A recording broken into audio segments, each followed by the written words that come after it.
Why choose a Sleep Number smart bed? Can I make my site softer? Can I make my site firmer? Can we sleep cooler? Sleep Number does that. Cools up to 8 times faster and lets you choose your ideal comfort on either side. Your Sleep Number setting. Enjoy personalized comfort for better sleep night after night. It's the final days of our Black Friday sale. Recharge this season with a bundle of cozy, soothing comfort. Now only $17.99 for our C2 mattress and base, plus free premium delivery. Prices higher in Alaska and Hawaii. Check it out at a Sleep Number store or sleepnumber.com today. We all know those GLP-1 injections work wonders, but that price tag almost gave me a heart attack when my insurance denied coverage. I was staring at a choice between paying my mortgage or paying for weight loss. Talk about a rock and a hard place. Then I found Elevate Health compounded semaglutide at just $58 with payment plans that don't require a second mortgage. Same medication, same results, but a price that real folks can actually afford. Visit joinelevate.com today. That's JOINELEVATE.com. Your wallet will be as happy as your waistline. This medication is not FDA approved.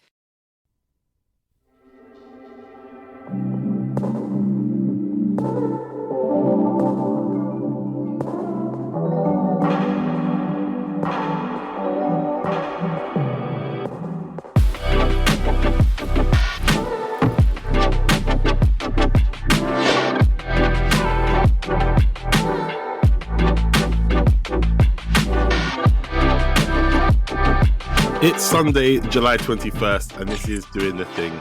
I'm Myles McCaulskey, and I'm here with Astrid Madimba. Astrid, say hey. Hello. There we go. Hi. And Chinny Ukata. How are you doing, Chinny? Hey, yeah, all good. How are you doing?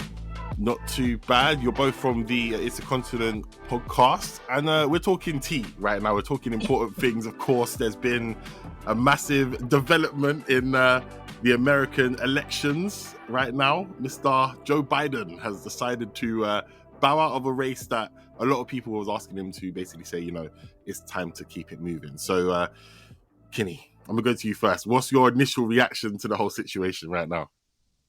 To be honest, it's not really a surprise, is it? I think we've come over from the UK. We've had a relatively, we know what's going on in our country now, and we now look to the US for the drama that we crave so much in politics now. And I think the moment that he said on Friday that he might, and I think the minute you say you might do it, it's curtains, I'm afraid. So I think it's probably for the best. Honestly, I think it's a situation where I just, I want to say my thoughts and opinions. Astrid, what do you think? I'm exactly the same boat. I'm just glad that he's decided it's time. He should have decided that months ago, if I'm honest. I think we were all expecting it, but I think, fine, bow out now and let's hope and see who the candidate's going to be with 4 months to go. This is, who knew? Politics is bringing us the drama. Do you know what I mean? Who needs films when you've got all this happening? The thing is, I like the fact that a film is a film and I can tune out after 2 hours. This is This is reality. There's no simulation here. You know what I'm saying? Like, and that's the part. For me, I think both of you kind of said the same things I'm echoing as well. Like, why, when it came round to after your 4 years, cool, you had an amazing run. Not everyone gets to be the president of America. Like, why talk yourself into doing this whole campaign again? Like, who's in your camp to tell you, bro, not going to lie, you forgot yesterday. You don't remember what happened. Like, literally. And also, it's the fact that he didn't even clock himself kind of like, do you know what? My not just performances, but I'm forgetting pretty basics. People's names. I'm messing with, like, that's just, it was not, it's just, it's painful to watch as well when you know someone who, is very competent, but in those situations, he's just not performing. And you're like, you're not giving anyone any confidence right now at all. I just wish he'd done it sooner though, because it just feels like it's really going to set them back. And also I think when he joined and became president, he had said he would just do it for the first time, that he wouldn't run again. But at 80 odd, that's not what I want to be doing. I would want to be chilling. I don't want a job. Right. Let alone the most stressful job. Volunteering in a local charity shop. Nice, chilled. Was president at one point. Exactly. That's the thing. Like, this is going to be the maddest ever correlation I'm ever going to do. But like, Dot Cotton, yeah, EastEnders, she was going strong at 80. She was doing her thing, yeah. Joe, she wasn't president though. She wasn't president. That's what I'm saying. There's limits to it. Do you know what I mean? You read a couple lines, smoked a couple cigarettes, you kept it moving. You weren't trying to be leader of the free world. There's a difference there. Right. Yeah. But now we've seen like how far this has gone and how far in this campaign he's run. Like, obviously, we're in England right now, so we kind of don't really think about it too much. But obviously, American politics does affect, kind of the global political scale. So, are you worried that Donald Trump might win now? Because he's at least he's got a consistent campaign. He's done that at least. It is quite alarming that somebody who has been convicted of a crime is able to run as a president and potentially be leader of the free world. Because if we think about it, when we talk about how the US often talks down to other countries and how, if this was happening in, say, the global south, for example, it'd be like, oh, they're allowing convicted criminal, blah, blah, blah, blah, is running for president. But we're just not seeing any of these parallels. It's like it's all just happened in isolation. So it's the double standard is weird, I have to say. Astrid, what do you think? But I think, like you said, they have a full campaign now. At the moment, I think I saw it's been tweeted that he's now putting his kind of backing on Kamala Harris. That's given her, potentially, if she becomes a candidate, or anyone, 4 months to actually establish yourself. It doesn't give you enough time. And I just think if he had done it sooner, they would have had enough time to really have a clear strategy and move things forward. But actually with him, I don't know if it's worse because he's pulled out, because then you're like, well, there's no confidence. Or actually, if he'd carried on, you still had no confidence. I feel like either way, they were in a lose-lose situation. I can't figure out in my head, would I have preferred him to have carried on and being like, I have no hope in you, but potential stability, or it was a lose-lose situation for them. 100%. I think it was definitely like a damned if you do, damned if you don't situation. And obviously, as it's so fresh, we're not going to go into it too much because I'm sure there'll be loads of reports. Someone will say something. There'll be next dossiers and documents and statements that will come out now. So we'll leave it there for that topic because we wanted to just bring that to you because it was like breaking news that happened in the last like hour, 2 hours or so. But in the rest of the world, because obviously we're going to keep it international for this first part of the show, it's been a week since England lost the Euros to Spain. It doesn't feel like a week. I'm not going to lie. It felt like that. It's like, what? Really? Yeah. I saw the job application for Southgate's role. And I was like, oh, maybe they're looking for someone who can show a bit of leadership. What, Ashley, you trying to say you're trying to be the next manager, yeah? Was it on LinkedIn? If it's on LinkedIn, it's open to applications. It's open to apply. Do you know anyone could do it? Might as well throw my hat in the ring and then just see how far I can get. Listen, nothing wrong with a standard 4-4-2. Do you know what I mean? 2 strikers up front. Get some goals in. It makes sense. But we've gone from obviously there's exactly. You know what I'm saying? Simple and effective. But we've gone from obviously that happening last week to obviously the Copa America and the controversies behind that, which you can talk about in a little bit. But the Summer Olympics, they start on Friday. Is it Friday? Yeah, it's quick. You know what I'm saying? That came around quick. Yeah, it's gone very, very fast. And a lot of people are saying that France or Paris don't seem ready for it right now. And there's not really been much hype around it. I know we've spoken about the two obviously big events and obviously even the political stuff going on in the world. We've just had our own election in this country a couple of weeks ago. But do you feel like the Olympics is still an important part of society now? Or do you think it kind of died when it was pushed back a year later? So we're doing Olympics in 2021 when it says 2020 in the branding. I think I don't know, maybe it's just me. I've lost my excitement for it. It was the thing that I'd prepare for and be really excited, and you're waiting for them to release, what the mascots would be, especially when you had like the one in Beijing and London.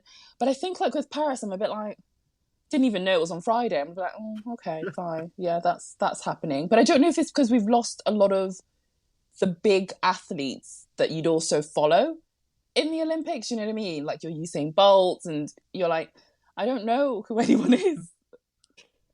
Facts. Do you guys know who anyone is? Who are you following? No, it's true. Like I low key can't. I'm like, is this the first season where I'm not really familiar with all of the athletes? Because normally I'm like, right, I know who's gonna. I'm like, okay, this person, I know who's gonna come first, second, third in the men's 100. Like I'm already like being, a pundit. And this year I'm like, oh, actually, I've got nothing to even pundit about. Like, honestly, it feels weird because France kind of have their own problems happening at the moment right now as well. They had an election just before, and it just seems like minds are in different places right now. And I think another big part of it is probably because the BBC doesn't have the rights that they normally would have had every year. Because, back in the day, you would press the red button, you could literally watch everything. You could watch like the weirdest sports, even if it's just you watching it. But like, I don't think they have the full coverage this year because, the majority of it is going to Discovery. So maybe we're not seeing it on our small screens, even advertising it. You would have seen adverts during the Euros being like, oh yeah, the BBC, we're here covering the Olympics, but we're just not getting that. So I think that adds to the hype as well, or maybe, the lack of hype. Honestly, I'm seeing this year for some reason. I agree, because like I didn't know about the Discovery situation, but you're so right. Like even I watched almost every single game in the Euros and saw not one trailer for the Olympics. Right. Yeah, true. Right. Actually, yeah. And usually they'd be building that up properly for like about a month beforehand to get you excited. Yeah. But I think because of, one sport or one part of the Olympics obviously is the 100-meter sprint. And we haven't, like the last guy, I think his name was like Mark Jacobs. That sounds like Eddie Man, isn't it? Really, it's respectfully. Like, that's like Eddie.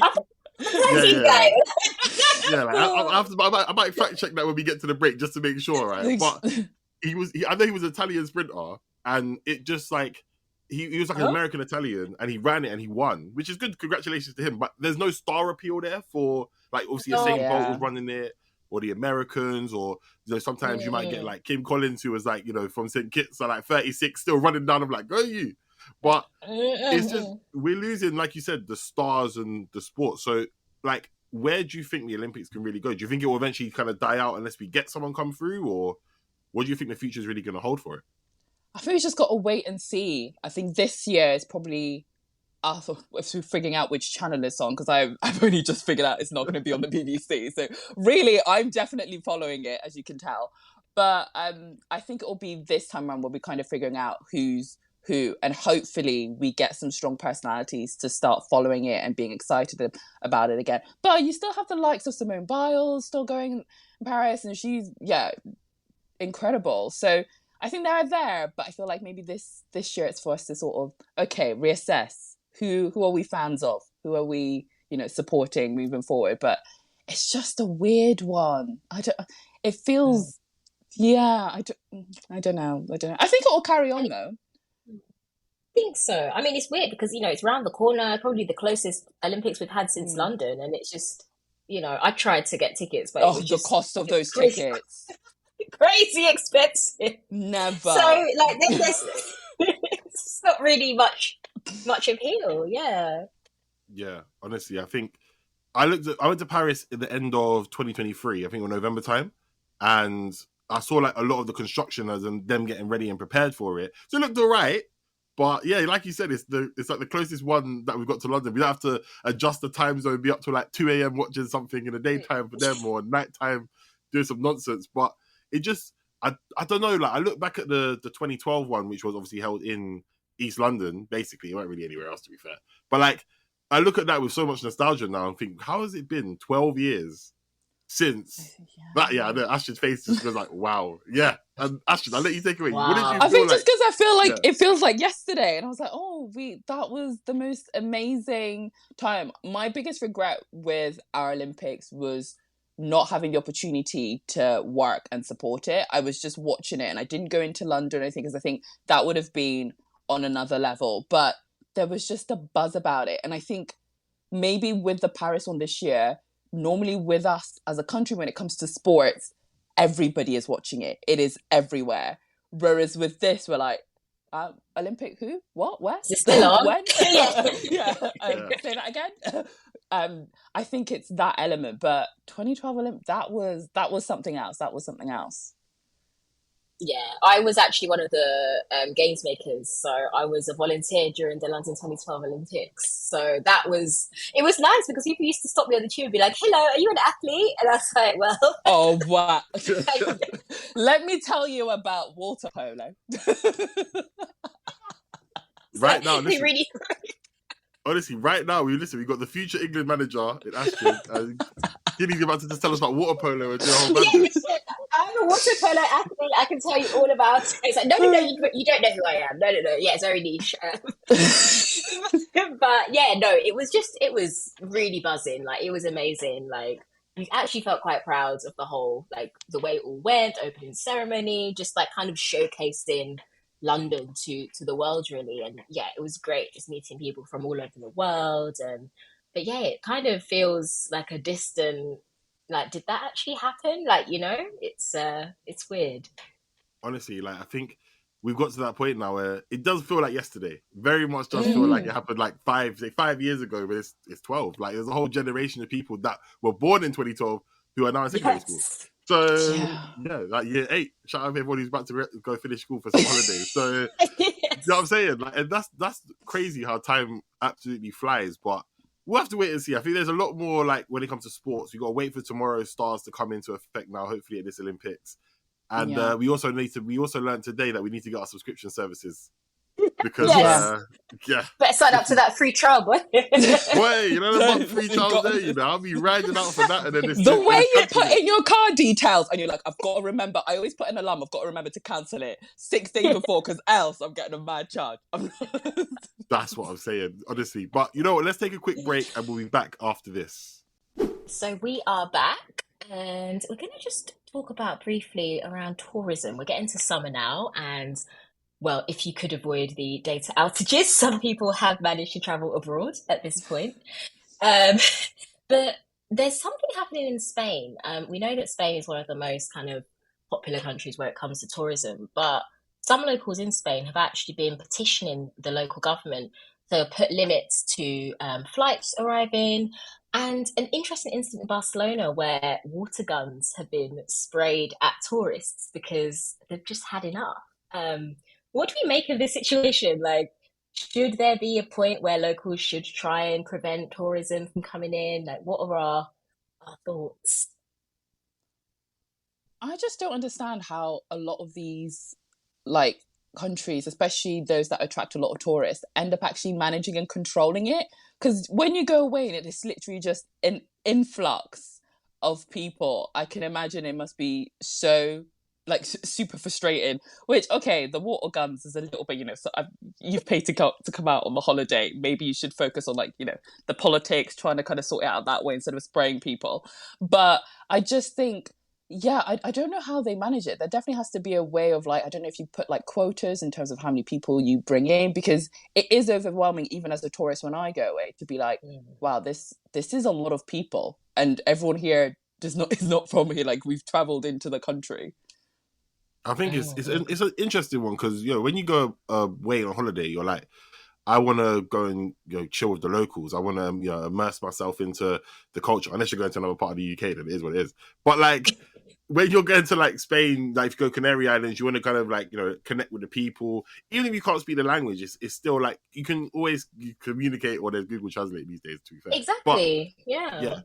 But I think it's just definitely a situation where it's difficult because if your whole infrastructure is built around tourism, which for a lot of these countries it is, trying to dramatically change it and get rid of all the tourists, where are all the people going to work? Then there's going to be problems. So I don't know if they've necessarily thought that through yet properly, but we'll have to wait and see.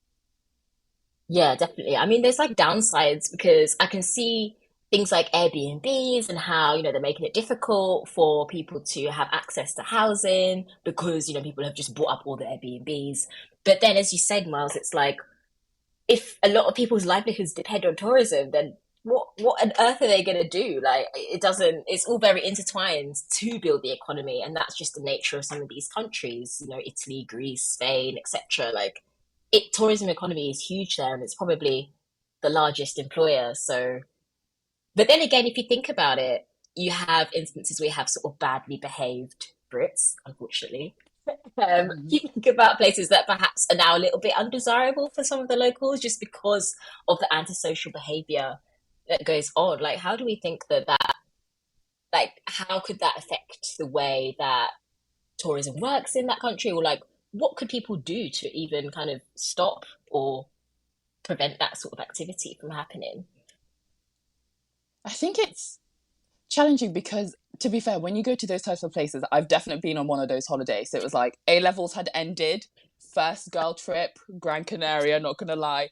But the alcohol is so cheap. Like, I think the environment which is created, yes, people also behave badly and should kind of control themselves. But I do think also the environment itself, when, you know, alcohol is, you know, for a fishbowl is not that expensive, you're gonna overindulge. And so I do think there is a balance of that, kind of being conscious of, okay, maybe by not having these alcohol at these prices, then it can kind of help, you know, control people as well. So yeah, I think it goes both ways, but it is challenging, and it makes me think of those, like, back in the day, like BBC Three type channels where it had, like, God, was it Some Sex and Suspicious Parents? That's the one. That's the one. And I'm like, why? How do you not know your just parents coming along with a little camera? Like, what are you up to? And I'm like, no. That was quite traumatizing to watch. The secondhand embarrassment was so real. So real. I loved it. Real. I absolutely loved it, to be fair. It was just because the thing is, the kids knew, or the teenagers knew they were on badness, and they were doing things they shouldn't really be doing because they got that first little bit of freedom. And the parents have said, "Yeah, we got your flight back. We got you. And it might not be belt, but it's gonna be something when you get back." You know what I mean? And it was too funny. Like, but I think if they want to regulate it, and like again, we're talking from the perspective of, you know, we're just looking at what's going to happen. We're not there every single day. So they might have a particularly bad week where all the tourists are coming in, trashing the place, swearing, throwing up everywhere, whatever. So we can't talk on that perspective because London or England is a tourist city, London, but it's not reliant on tourism. I think that's the difference when you're in that space. But they could increase alcohol prices because I remember going to Toledo, which is near Madrid in Spain in 2019. I got a rum and coke, which was like that big. It was massive, and 2 beers from my other mates. It was €11. You know, like exactly. And what are you gonna do then? You might as yes. You know what I'm saying? Because I was in a situation when I ordered it. Yeah, I was. You know, you're on holiday. You feel like, I got money. I can do what I want. In England, I'm worried to give that card over. You know, I don't like. Is the beep gonna beep and say successful? And when they said €11, I said, take my card and get another round again. Come on. So I think maybe if they want to, you know, alcohol, we all know is the one of the top things for deviancy, as we'll call it for now. So if they was to say, cool, you're not from here, if a standard drink is €10, we're going to charge you 15, it's going to put people off a little bit. And then there's going to be some people that are going to pay for it. But at least there's some sort of thing put in place. Or at least to drink less, or like to offer food to just stop this kind of behavior, because it really does endanger people for sure.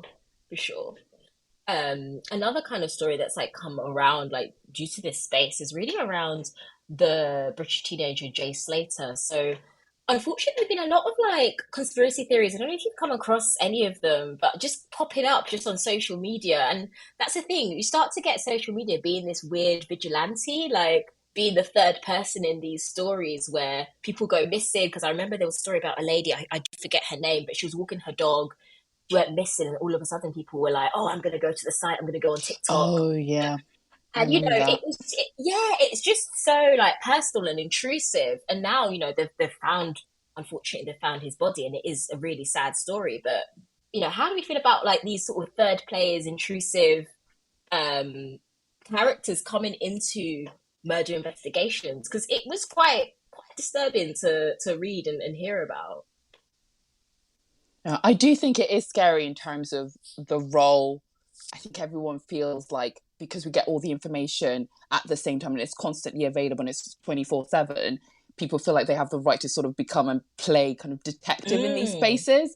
And I think maybe it loses the sense of reality that there are lives behind all of this. And I think sometimes social media and sort of the internet aids that sort of kind of disassociation with it. So, which is quite which is inappropriate. You can't even begin to imagine what the family are going through and stuff, and seeing all of that as well. So yeah, it makes it a lot harder to really find the truth as well. Yeah, I think the one for me, I think social media, definitely one strand. The second strand is true crime documentaries and podcasts. They, like, back in the day, you'd have it so, like, you hear a case and the case was like 30 years ago. So there's like a big attachment away from it. It might be a cold case or it might be resolved. People are now doing up true crime in their room, in their bedrooms, and the event was last week. And it's like, calm down. Like, were you there? Were you even in the country? Were you in a radius of where the thing happened? No. So don't try and act like you're Inspector Gadget, Magnum PI, like Inspector Morse, all these different ones. Shout out GCSE English. Like, it just doesn't make any sense. But that being said, playing devil's advocate, the serial, the OG criminal podcast, the OG serial, really, the case around Anand's side, without that podcast, I don't think it would have gotten the attention and place it would have been in without that podcast. I think it has but I do agree with you. If you're just local Joe, just in your room, you saw something and all of a sudden you're like, right, back on the mic, this is what I think actually happened. Tune in next week. But I do think it does have a space in terms of, some of the bigger ones. I'm like, I can't. That's how I got into the podcasting. 2015 serial. Oh, yeah. It had the whole nation gripped at that time. But I just... Yeah, go on, Chinny. Go on, Chinny. No, go ahead. I just think it was just, I don't know, it just ends up being weird because you're just like, obviously that's the dilution down. Obviously you got the prime 2015 to now everybody doing it. But I think there's professionals that are working on these cases, and obviously we don't know certain things, and there's obviously other open cases that are, missing people's reports or different crimes that are going on. But I think people end up getting too invested and involved because there was like a Jay Slater Facebook group that was going on, and people were like writing their conspiracies in the group. I'm like, it hasn't even been 2 months. I think it's been about. It's not even been resolved. It wasn't even resolved, and people are already throwing in their 2 cents. Yeah, and I think that's what's scary. I think that's the part where it's like, I understand everyone wants to have an opinion, and everyone's entitled to an opinion. I just want to listen to your opinion. Yeah. It's like we don't need to hear your thoughts. And that's the problem. Any opinion is just like broadcast and then it's played to, and then the more extreme or volatile the opinion, the more it gets rewarded.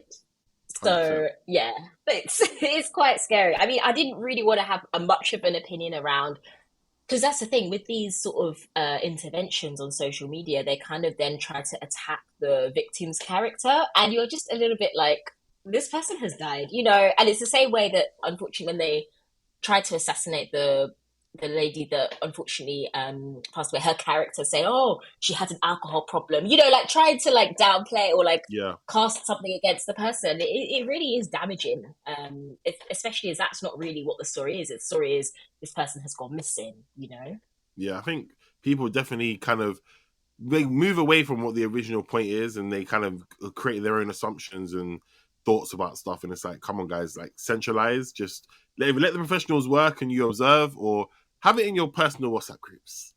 You know what I mean? We've lost that. We've lost it. It's the one when you get it and it's like, this has been forwarded multiple times. Yeah. The number of those I get from my mum, honestly, I'm like, wow, okay, thanks for keeping me in the loop. Yes. That's the thing. A lot of things should really just stay to the WhatsApp groups, but unfortunately they're just making their way to the timeline or the Facebook groups. So it's unfortunate. Really unfortunate. But it seems as though, I haven't actually heard the story about another missing Brit, but it does seem like a bit of a worrying trend in the sense that, we recently had Jay Slater, who, we don't really know the situation in terms of fully, obviously, until they perhaps do post-mortem and find out the course of his death. But we've seen another missing Brit, Ben Ross. His mum has now landed in New York after finding out that her son's been, missing for over a week. Is there something that needs to be sort of said about this sort of, not to really say, because we know that Jay Slater had like a music festival, was probably may or could have been intoxicated, probably was dehydrated and made a poor decision, obviously maybe because of his intoxication. Is there now something that needs to be highlighted around, the dangers of over drinking on holiday, like these sort of patterns? It's quite a difficult one, really, because normally you'd think that it may happen in somewhere like when Brits go to Thailand or whatever, and things could come into danger there, but it's becoming a bit more local and a bit more accessible. What are our thoughts on that? No, I definitely think there's an element of sort of, I guess when you're on holiday, you kind of loosen up a little bit and kind of lose your guard a little bit and kind of not. And I think maybe reinforcing that, I think Jay was like 19 or something. And, that is potentially kind of one of your first things. I know I was mid-teens, late teens when I went on my first sort of solo trip on holiday. Didn't really know sort of what it would be like, what to experience. And I think kind of having an understanding of how to be sort of safe and kind of within those spaces as well would have probably benefited from it. Definitely. Yeah, I think it's difficult because we don't know what happened. So I think if these were like concluding like both cases, like hopefully Ben Ross will be found, alive and well. But we don't know what happened with Jay, so it's difficult because there definitely needs to be a discussion about responsibilities when being abroad. You're out of your comfort zone, you're out of your comfort setting. A lot of the time, sometimes it's the younger end of the audience who can get a bit more excited and drink more and act wild when they're out. Obviously, everyone knows about when you finish A levels or something like that. You go to Magaluf, you go to Zante. Sometimes slightly older lot will go to Ibiza. So there's conversations that you need to have amongst yourselves, and it's also about a responsibility about if you're running into any sort of trouble, what can you do? Like, how can you diffuse a situation in general? Like, that's in London, in England, or wherever. But there's certain protocols I think we've got to put in place to help people. But that's down to even sometimes your inner communities. That's down to your parents. That's down to your friends. Like, if something's gone wrong, how are we going to diffuse that? Should we go out tonight? It was a bit rocky yesterday. Should we just stay at the hotel? Should we stay at the Airbnb? Like, it's conversations and things that you have to have amongst your friends. There's not one overall arching body or someone that can really implement that, I think, at least. Yeah, definitely. Like, just for those conversations to be had just amongst friend groups or like even just parents or even in school, to be honest, because that to get to that age, especially when you move like to college, sixth form, where you start to have those holidays by yourself and, just a little bit of like guidance would be able to help with the situation. But yeah, hopefully Ben Ross is found safe and hopefully no sort of intrusive conspiracies or anything like that. But yeah, it's quite scary how I guess it's sort of like that parasocial aspect as well, where people then sort of feel that they know someone, but just because they've like seen them on the internet before, like that definitely plays a role in this intrusive environment, I guess. Does it make you worried about going on holiday to Europe now? Like, obviously with these cases going down. I think because I probably wouldn't. I feel like I wouldn't probably have that kind of trip, I guess. But also, I think I'd probably feel a bit worried for like someone who was a bit younger, to be honest. Especially if someone was a little bit naive, and this was like a new experience to them. But I guess I'm at the point where I've had these sort of trips before, so I'm probably not too concerned. But definitely for those on the younger, that I'd be a little bit concerned about. Yeah. Yeah, I think I'm the same. I'm not, it doesn't make me worried. I think there's a level of confidence, right? The more you do it, the more you travel, you understand and you build a picture of kind of how to navigate certain scenarios. It's quite easy to go. But I think there are parts of the world that if I were to travel, I'd probably do a lot more due diligence than going to Europe, for example. So I think it also kind of taking that into consideration within it. But yeah. 100%. I think it's definitely something to look at. I mean, like you said, there's a lot of obviously younger listeners who are listening right now who might have been a bit worried about traveling. But I think as long as you are with the right friends and the right environment, then you'll be all right. Because even when I went to Lanzarote, that was my first kind of, oh my God, like experience. I knew who I was going with. But when certain people were going left, I went right. I kept it moving. I was like, Yeah. Yeah. Exactly, and especially like things like watching your drinks, because it's the rise in spiking is quite something that's quite scary, and something that even just happens here locally, to be honest. So these things that you might just forget or put your guard down because you're away. There's definitely things to look out for, because that's something that would put you in a vulnerable position for sure. Well, let's come back after this and let's talk some more on Doing the Thing. And we are back. This is Doing the Thing. We've had some interesting topics that we've discussed so far. And I think we're going to move it to another topic for now as we kind of get towards the end of the show. And there's a big kind of theory, or not theory, a thing going around at the moment where Strictly Come Dancing has been in the news after a series of allegations came out alleging that professional dancers were mistreating the celebrities in training, which is kind of mad, because I know I can't dance. So if you're trying to mistreat me, that's not a thing. We're not doing that one there still. I can't do the waltz, I can't do the two-step, can't do none of that. But the BBC has said that all celebrities will have handlers moving forward, which I'm assuming is going to be someone there to, watch and oversee the training. And of course, you can see where some of the dancers are going to be passionate because that's their day job, whereas the celebrities, they're just learning. But, I mean, there's an overall question here where we're looking at it as, do we push celebrities too far for the sake of making good TV, good reality TV, whether that be Saturday night or even online? And we were talking off air just a minute ago, like about some of the shows that have come up in the past and some of the ones that we can resonate with and say that was kind of crazy. So Astrid, we'll come to you first. Mm-hmm. Do you think we pushed them too far, and some of the shows that you love to see or hated to see? In some of these shows we do push quite far. When you think about I'm a Celebrity, and the one that I was thinking about off air, Celebrity SAS, where you're literally, and it's so intense. I mean, I'd crack from the first show. Like, it's not going to take much. And yeah, especially on I'm a Celebrity, and you're watching them literally crack on aggression. And especially when the whole nation is against someone, keeps voting them for these challenges, that it can be quite difficult to watch because you can't stop it, but they just have to keep going with it. So yeah, it can get quite dark sometimes. But I'm not going to lie. It is entertaining. It's that balance, right? I hear it. That's the thing. It's like, I feel maybe because they're celebrities, the sympathy connect isn't there. Or it's a weird like Schadenfreude effect where you're like, they're celebrities, like, let them have to suffer. But as we said, it is a bit of a dark underlayer because quite a lot of these reality TV shows have actually gone a bit too far behind the scenes. So you do think like, at what cost for the sake of entertainment? And you're like, oh, I don't know.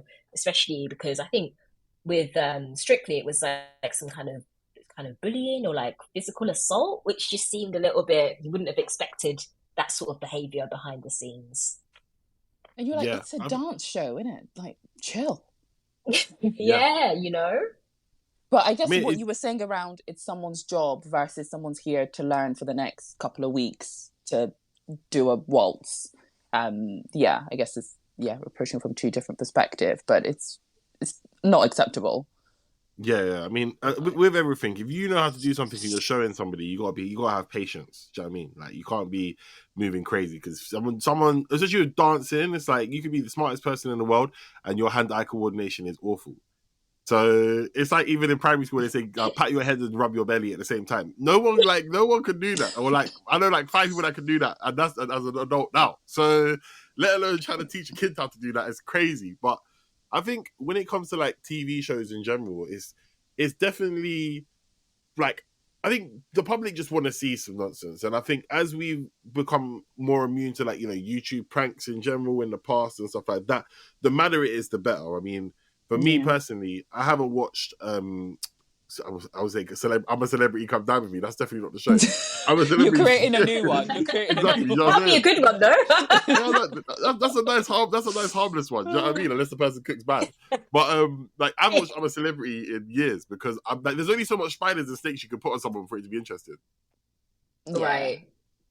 Yeah. But then it becomes about the person, right? Because you look at the sort of people they've had more recently, it's very much been much more in the kind of political space because of what's been going on in the country. So it then becomes that piece that I was saying around you, as an audience, you're kind of thinking, well, you want to see this person suffer or kind of go through some weird eating challenge because of something that they've done and kind of politically. So yeah, it does play into that. But in a weird case, I guess, yes, you'd want to see them punished for what they did, but the political people go in there to almost like wash themselves in a way, to be like, hey guys, I'm actually quite relatable, this is, and then it then becomes quite self-involved because they're doing it because they want to be likable after their horrible time doing whatever they did while they had the power. So yeah, it's kind of like two sides of the coin, isn't it? But do you think it's changed these types of shows? Because when I think about it, this is such a throwback, so I don't know if you guys remember this, but like back in the day, I'm a Celebrity, you had Peter Andre, Kate Price meeting, it was like a romance meeting in the jungle. But now you're just getting politics. It becomes a little bit more like social media, right? I'm going to use this to rebrand myself and I'm going to kind of share with you what my stance is. I don't know. I feel like it's the shine, not shine, but like it looks different now than it did before, and how it's being used by celebrities is different. I don't know. What do you guys think? Yeah, no, I think definitely. I always think about Hancock as the example, to be honest, because like he was just probably one of the most disliked figures in British politics. He went in there to try and sort of redeem himself and kind of failed, if I'm honest, because he's just fallen off the face of the earth. I've literally not heard from him since. So they use it for their sort of selfish gain, but at the same time, does that make it a bit boring? Because it kind of reminds me of, when Love Island used to be just normal people. Yeah. They'd become celebrities after Love Island. You're like, oh, okay. But now you have people that are just already influencers and are then scouted. And then it just makes it a bit boring because they're not as normal. It's, old Big Brother. Like, we're lacking the authenticity in these shows when people are actually using it to serve themselves rather than to just go in there, have a laugh, have the experience, and then whatever comes after just happens, I think that's the key point out of all of it. Like this year's Love Island, I don't even know if it's still going on. So I'm assuming. Oh, listen, I have no idea. I have no idea. You know what I'm saying? Like, when last time I cared about Love Island was probably pre-pandemic. Probably pre-pandemic. Yeah, same. Yeah, because everyone was like, all right, if I'm going to do well here, I'm going to look likeable, I'm going to get myself a boohoo deal, and I'm going to keep it moving. It's like, all right, that's fine. But once that boohoo deal runs dry and the supply is out, do we care about you again? No, 6 months' time, you're gone. And whereas back then, they got opportunities, like Ken was on like This Morning for time. I don't even think he's still on there, and I might still be there now. But like people, it made more sense. Do you know what I mean? Like, even from Danny Dyer's daughter, Danny Dyer was on there. Yeah. And like it still made sense. Whereas now it's like people know that even if they have an unlikable characteristics, they're gonna try and be nice or be as fake as possible. It's just if they get called out on it, then they react to it. And I just think reality TV in general, obviously, Strictly Come Dancing is slightly different because it's celebrities, so you're kind of just watching them to see how good they are. And if you like dancing, you're gonna watch that or that type of dancing.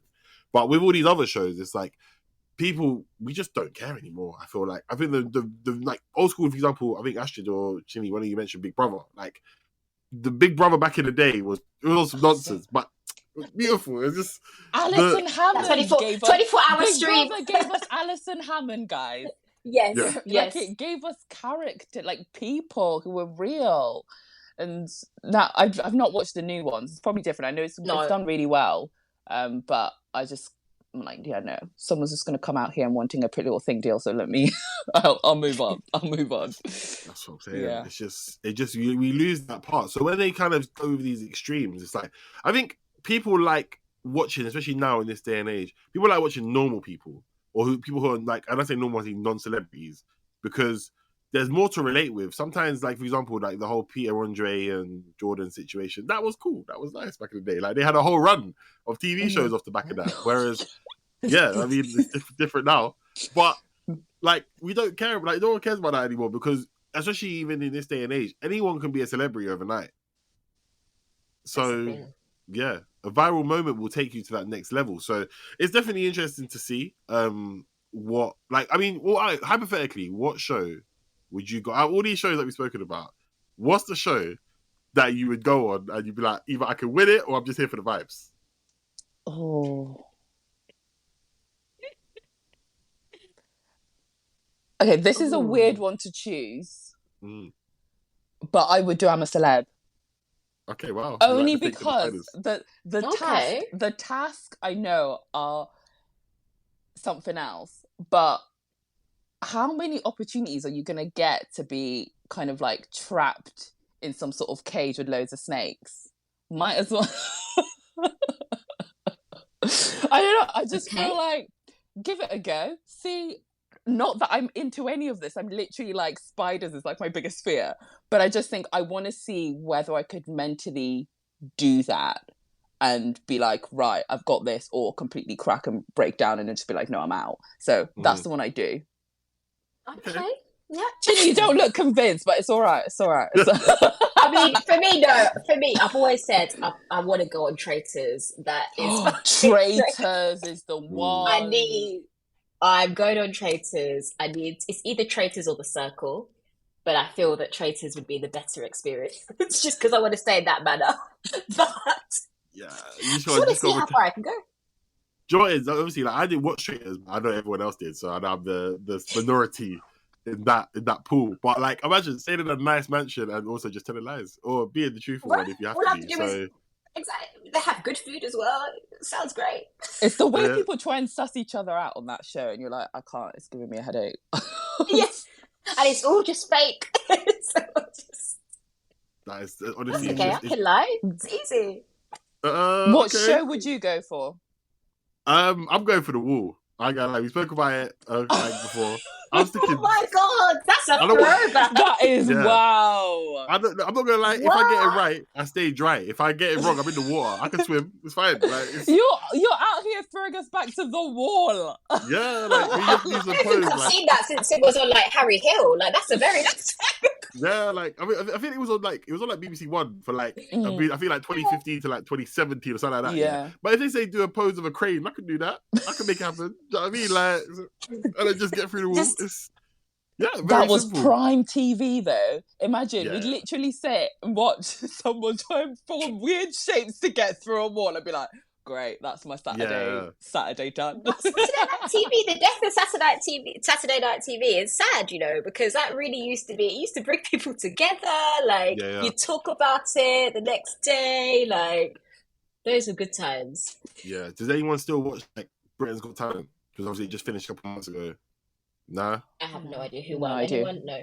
Yeah, same. I actually, I know who won because I saw my family watch it, but I didn't. I think it was Cindy Christmas. She's like a singer, so shout out to her. Oh, nice. But me, I did not care. And that's the thing. It's like we've lost that. Like, so what replaces then the reality TV for you guys now? Like, what is that thing that takes up the Saturday night? Streaming. I just watch a lot more stuff on streaming services. I think we've moved away from being like, which I sort of missed, 8:00, you're in front of the TV. If you're not, you've missed it. And then that's it. Whereas now content is constantly available. I'm rewatching Scandal for about the 500th time at the moment. You'd think I was rehearsing to act on it or something at this point. But yeah, I think I watch a lot more things on kind of Netflix and Prime, that kind of thing. Yeah, that's so true. Like, I'm now like more invested in The Bear than Saturday Night TV, like, so I think streaming services has now meant that you don't feel like you don't get the FOMO like we used to, because if you missed your Saturday Night TV, you couldn't catch up. Like, that was it, so you had to be there, even if you didn't enjoy it, just so that you knew what was going on. But now, like, there's just no FOMO, so you just can do what you like.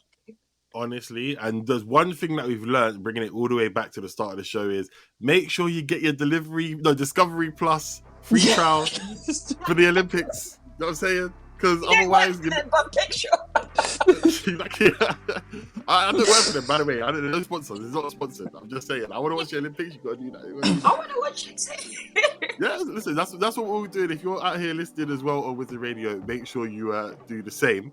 But that's all we have time for today. So I want to say, Astrid and Chinny, thank you for joining it as well. I'll say thank you to myself because I was also part of it too. So not I feel like a big-headed. So no. But where can they find you both, and also the podcast as well?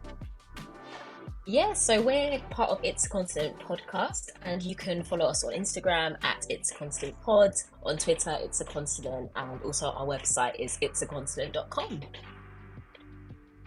Have you got your personal handles, or are you just keeping it podcast shape? Keeping it. We'll keep it podcast for now. Yeah. Okay. I was waiting. I was waiting. I thought it was gonna be a tag team effort. Okay, well, guys, you know what to do. Make sure you go and follow that up. And remember to catch new episodes of Doing the Thing live on Wizard Radio Station every Sunday from 8 p.m. UK time and on all podcast platforms from Monday evening. We'll see you next week with a new set of people. And take care, everyone. Peace. Bye. Bye.